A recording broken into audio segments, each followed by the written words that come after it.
Welcome to Chillin' 101. We hope this video helps. You start by confirming the program is installed and that you ran it once. This makes its files appear.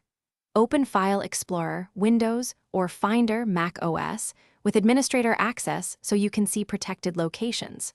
Once done, enable hidden files and show file extensions.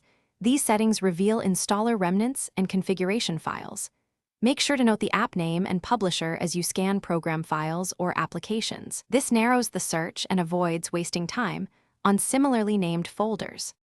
Now perform targeted searches for installer file names and common extensions. Type the app name plus terms like setup, installer, exe, MSI, or PKG. On Windows, inspect program files x86, and app data. On Mac OS, check /applications, /library, and ~library. Once you find candidate files, right-click and choose Properties or Get Info to confirm the full path and original installer metadata. This step explains why some setup files live in hidden application caches or OS-specific installer folders, so you know where to look next. After locating the setup file, copy its path and back up the file to a safe folder so you can reuse it later. This prevents redownloading.